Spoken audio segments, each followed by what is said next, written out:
I'm standing on my own 2 feet. I'm confident. Speaking of people who are confident and sometimes confidently incorrect, Joseph Robinette Rogan. Folks, it's been a long time since I watched a Joe Rogan video on this broadcast. I feel like he's fallen off a little bit. Like, he's so hyper invested in COVID stuff. He rarely ever has like cool people on. He did have Stavi Baby on recently. Right? And you know, we're just going to hit the Joe Rogan thing raw. No cute girl in the studio, none of that. Just hitting it raw. Just you and me, baby. You on the other side of that screen, whether you're on a laptop, on your phone as you're delivering Amazon packages across the neighborhood, and just me. We're watching this shit. Joe Rogan apparently had a little flub and was fact-checked again in real time by Mr. Jamie. Well, there's people that voted for Biden that are doing it now. They're like, what did I do? Right. Like, what did I choose? Like, how is this guy? Yeah, you just can't listen to an interview or he's saying some of the stuff he said. Bro, this dude has literally a video game character from 2007 haircut. Like, I don't know if it's the low pixelation. I don't know what's going on. This is unironically Max Payne 1, okay? My dude's got the Max Payne 1 haircut. What the fuck? How does it stay like that? How does it stay like that? I feel like his hair is more powerful than the headphones. Like, you know how people go, haha, you have a head dent, right? Like, oh, you took your fucking headset off and you're like, oh, your hair and you're in the top of your dome, it's got a dent. It's like, no, this dude literally breaks the fucking headset with his hair. I don't know how he did it, but congratulations. Says it just makes no sense at all. It's like you can't listen to those interviews and feel like you made a good decision. I don't know how you could. Did you hear what he said like yesterday or a couple of days ago? He was talking about the Revolutionary War. He's like, one of the reasons why we lost the Revolutionary War, one of the problems with the Revolutionary War was they didn't have enough airports. So this is an interesting start to the conversation because there are a tremendous number of Biden flubs and gaffes and goofs that you could point to because my man is a gaffe machine. My man was a gaffe machine even when he was all there, right? Great retail politician, gaffe machine across the board. There's never been a moment in Joe Brandon's career where he hasn't like said some silly shit.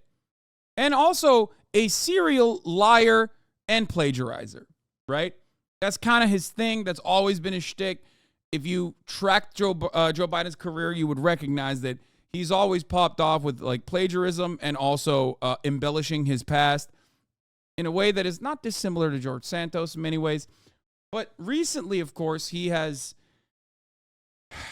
he doesn't have the mental acuity that he used to have. He doesn't have the mental fortitude. He's not all there, right? In the way that you, as long as, when you get older, in the way that you see your grandparents kind of start to not have the same light behind the eyes. So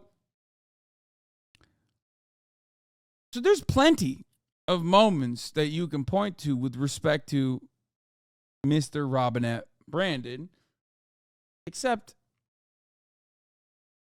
Joseph Robinette Rogan posted something weird. So let's take a look at what happens here. Have you seen that? I saw that. It's like, what the hell? Like, pull him. It's crazy.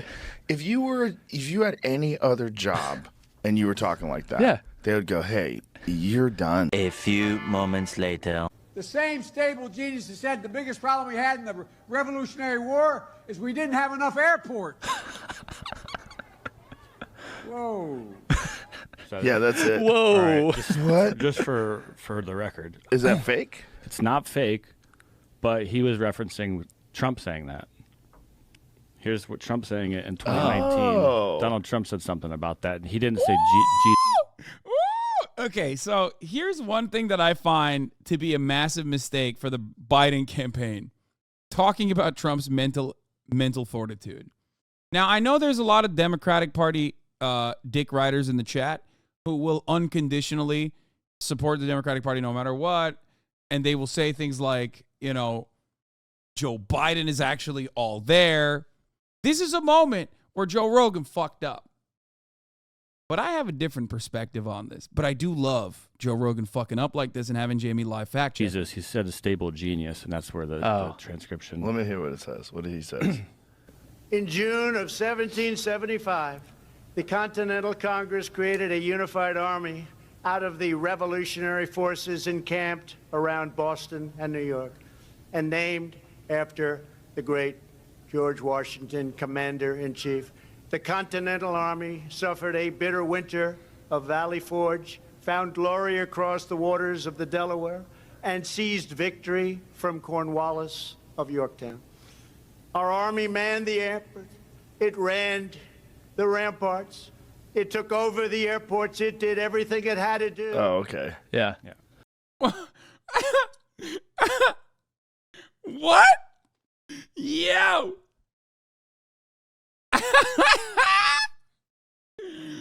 Oh, the Revolutionary Army.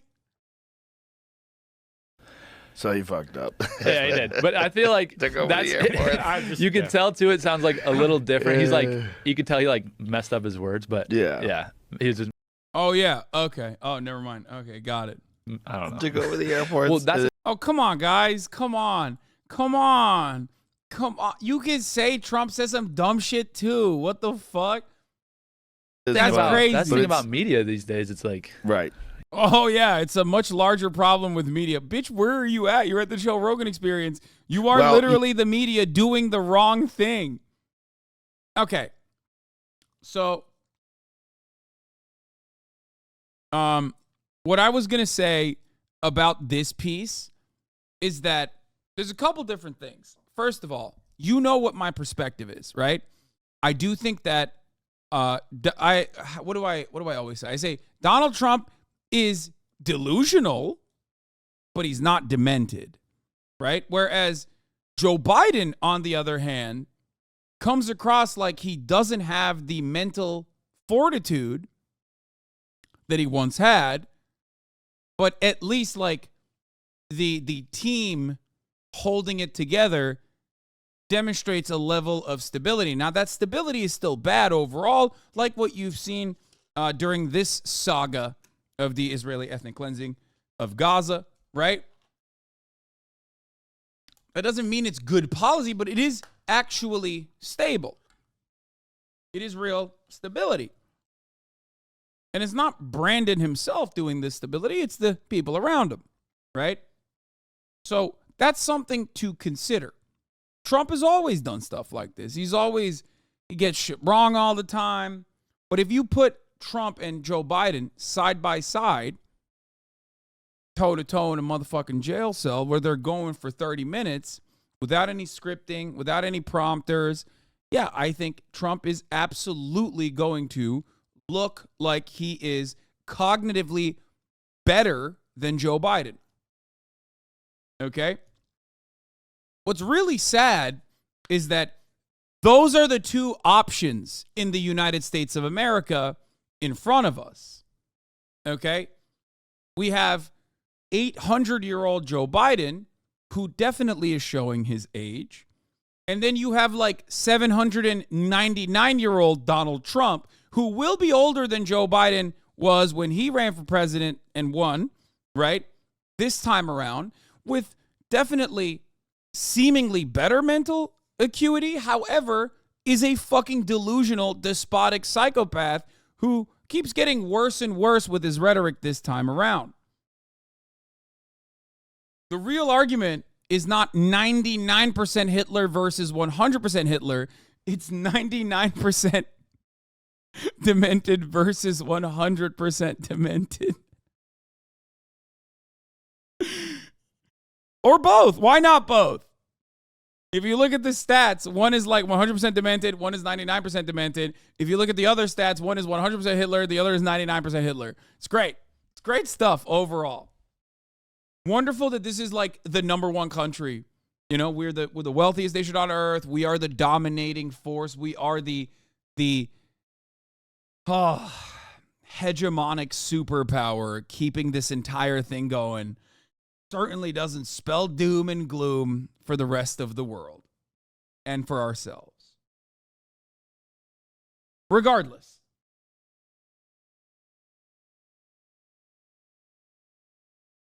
no, right in George Santos, yeah.